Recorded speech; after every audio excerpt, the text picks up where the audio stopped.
要開。開咪我錄幾啊？咩啊？32 roll 緊㗎啦，好緊㗎啦，係㗎。係啊，好緊㗎啦。係大家好啊！今日咧係係咪連咗去過㗎？係啊。佢知道啊今日係3月2025年嘅3月16號夜晚上7:23。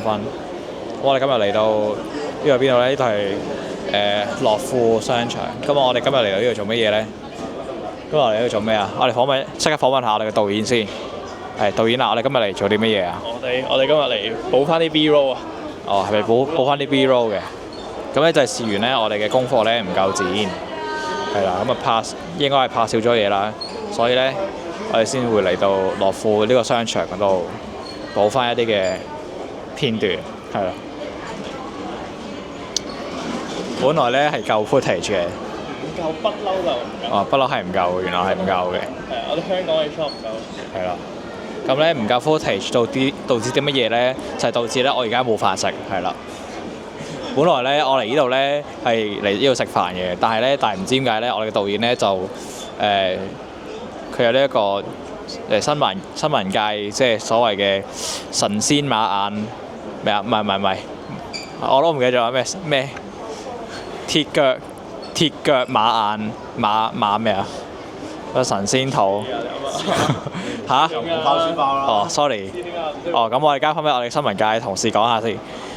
你啲新聞界俗稱呢啲叫咩話？呢啲咪叫 TC2 咯？唔係啊，你講咩啊？因為我而家影緊呢啲啊嘛。神仙圖啊！你係咪神仙圖嚟㗎？咩神咩啊？神仙圖啊！唔知啊，哦，唔知啊，導演都唔知啊，我哋都唔知做喺度做啲乜嘢。我哋知道而家好眼瞓啦，又好肚餓啦，跟住我又唔知喺度做乜嘢啦，我個腦又喺度空白咁樣啦，跟住咧片又未剪完啦，跟住之後咧2日之後就要考車啦，跟住咧我而家乜 Q 都唔記得晒啦，我都唔知點算，真係。我而家就係想食飯，哈哈，哈哈哈。我哋而家導演咧，好似嗰啲行為表演藝術家咁啊，即係佢而家做嘅行為咧，非常之出眾啊！咁啊，呢度樂富嘅街坊都係望住佢嘅，即係好似行為上。其實我哋導演係一個藝術家嚟嘅，佢唔係一個記者嚟嘅，大家誤會咗啦。我哋即刻入嚟睇下我哋嘅導演係做乜嘢啦。佢哋完未啊？茶餐廳。其實唔止茶餐廳，因為我哋講到呢個香港係呢個國際咩美食之都啊，所以係美食之都。其他嘅餐廳係啱啱搏咗一下先應該。我見呢個呢支咪已經搏咗一下件衫嗰度。啊，其實我哋嘅導演係一個行為藝術家嚟嘅。我哋導演係狗嚟嘅。係啊，但係佢同時都係一個藝術家嚟嘅，因為佢做緊嘅行為咧係好多人望住。係啊。你睇下後邊我哋樂富嘅街坊，係啊，後邊啊，可以影一影後邊度。不過我哋後邊嘅呢幾位都係望住嘅，咁啊，似乎阿導演即係嘅行為咧係非常之受矚目嘅。係啊，其實佢應該都唔係影緊啲咩 footage，佢喺嚟呢度表演俾大家睇。佢話俾大家乜嘢係真實啊？真實就係咁咯。佢影嘅就係 reality 啊。同埋從心理學角度嚟講，佢呢啲唔係叫 peeping Tom 啊，即係 peeping Tom 就係偷窺狂啊嘛，就係透過電影就係有一個所謂嘅心理狀態，就係觀眾有一個獵奇嘅心態，就係希望好似透過電影去望下呢個主角會做啲咩呢？喺呢啲困難底下，佢會有啲咩嘅方法去面對呢？或者佢有啲難題嘅時候，佢會做啲咩呢？唔係，佢而家完全我哋嘅導演係顛覆晒呢樣嘢。佢直頭將電影從大銀幕帶到現實。佢就喺呢度話俾你聽，乜嘢叫做 gaze， 乜嘢叫 male， 唔係咩 gaze 係 gaze。佢就將呢種心理嘅狀態呈現俾大家睇。我哋一齊直擊下導演去做啲乜嘢先。我哋嘅導演再次 break through 咗大家嘅 imagination。咩叫做 gaze 啊？嗱，呢啲叫 gaze 啊，佢 gaze 緊人哋，人哋都 gaze 緊佢，即係你望住人哋，人哋都同時望住你。呢種嘅心理狀態非常之複雜，係包括咗人同人之間嘅嗰種好微妙而且複雜嘅思想。呢種嘅複雜程度唔係一般人可以理解到。我哋嘅導演就係做緊一樣咁複雜，而且係咁有 artistic、咁 poetic 嘅事，一齊望下，一齊望下。大家見唔到啊？人哋望住佢，佢都影緊人哋，即係話佢係打破咗大家喺電影院入邊透過大銀幕嗰種嘅 gaze 啊！佢而家直接話俾你聽，喺呢度話俾你聽咩叫 gaze？佢直接將呢種 gaze 帶俾呢度樂富嘅街坊啊！呢種嘅行為藝術係幾咁前衛，係幾咁高級。呢種嘅咩藝術同藝術價值同埋意義係任何一個人、任何一個行為藝術家都係 reach 唔到啊！因為我哋導演嘅 level 太高，佢彈數太高啦，一般人係做唔到呢樣嘢。Sorry。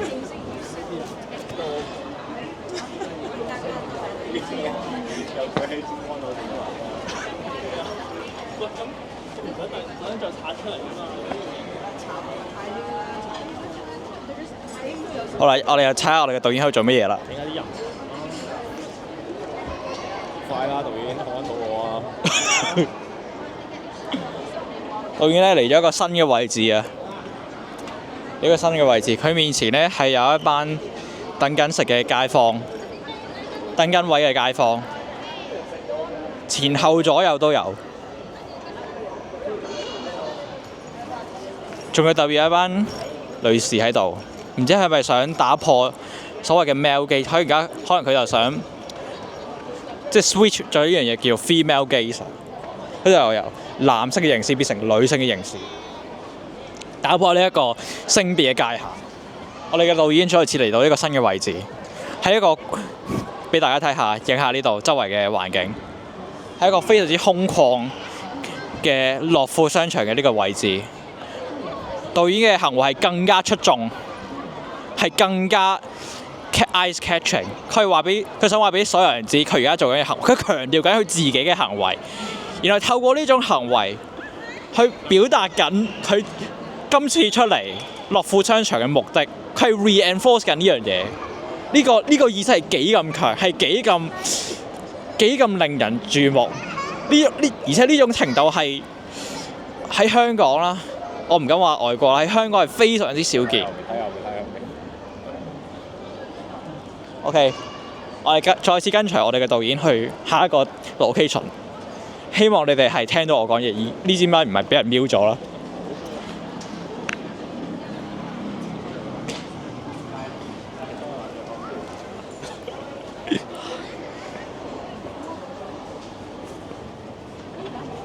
我都諗唔到咩好講。我都諗唔到咩好講。我嘅導演依然係堅持住唔食飯嘅呢一種態度同埋精神，堅持係要完成呢一個咁創舉嘅行為藝術。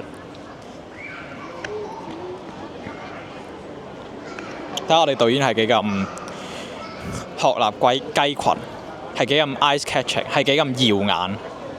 喺呢後邊呢班人嗰度，係啊。順便可以講下 spectacle 呢樣嘢啦。咩係 spectacle？ 電影就係透過製造 spectacle， 然後去創造一種期望俾觀眾，然後等觀眾即係當你觀眾入場睇一套戲嘅時候，就會有一種期望，佢就覺得哇！我入嚟，譬如睇 Star Wars 或者係侏羅紀公園咁樣，哇！佢話俾你聽，哇！原來有啲咁嘅事發生喎，咁觀眾就會帶住一種期望去入場。佢就會想睇下究竟我睇呢套戲嘅中間會發生咩事呢？佢就係期待緊呢一種嘅 spectacle， 即係奇觀啊！所謂奇觀啊，奇觀就係我哋平時日常生活接觸唔到嘅一啲嘢，而我哋嘅導演而家就係製造緊一個奇觀啊！因為佢做緊一啲平常係唔會做嘅嘢，然後就嘗試將呢種奇觀帶現實，但係樂富呢個地方話俾人聽，我就係奇觀。我就係奇觀，我而家為聽，我就係奇觀，我而家就係攞住部機周圍影，仲要係離地咁樣影。呢個係一個幾咁犀利嘅奇觀咧！我而家即刻睇下我哋嘅導演喺度做咩啦。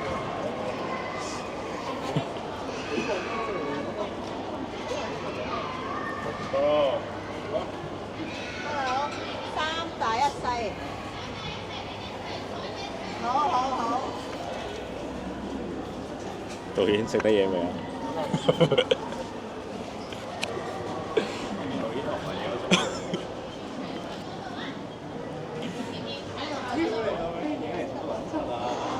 啲嘢都話美食之都喎，所以要多啲 shot 去斟住咁去嘅。屌你個 shot 都係其實咧，有分別啫，斟嚟斟去都係喺個窗出面。唔係咯，有冇一撚樣喎，大佬啊！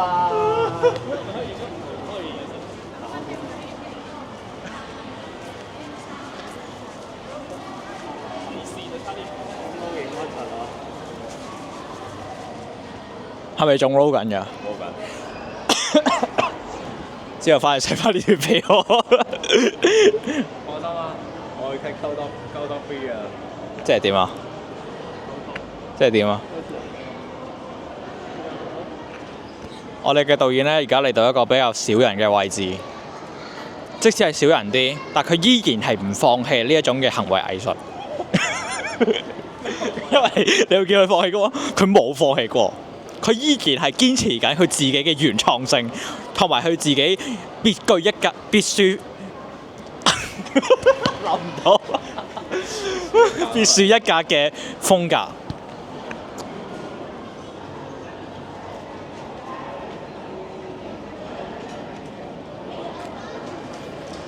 導演你影翻完未啊？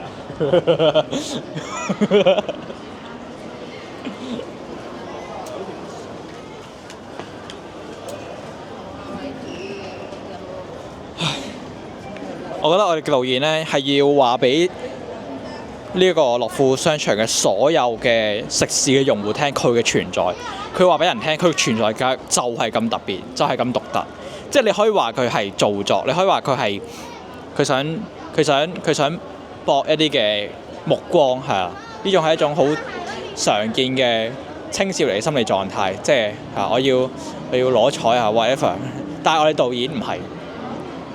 絕對唔係，佢係做緊一種好高級嘅行為藝術。呢種嘅行為藝術唔係一般人可以明白。even 可能我都唔係好明，因為你見到我哋嘅導演不停咁樣去 reinforce 同埋強調緊呢樣嘢，我又知道佢係幾咁有 heart 係啦，係幾咁有火去做呢樣嘢。即係呢種，我覺得已經係突破咗藝術嘅界限。呢種佢而家做緊嘅唔再係行為藝術咁簡單，佢而家做緊係呢種非常之前衛，係我諗係未有呢個世界上未有一種詞語可以形容到嘅一種嘅行為 ，which is 係超越咗所有，包括係行為藝術家同埋人類嘅界限，同埋係非常之值得我哋去思考佢而家做緊嘅行為，對於整個人類嘅文明進步係有幾咁大嘅作用。你睇下我哋嘅樂富嘅街坊，再次將佢哋目光投喺我哋嘅導演身上。點解啊？呢個就係佢行為藝術嘅最終目的。可以。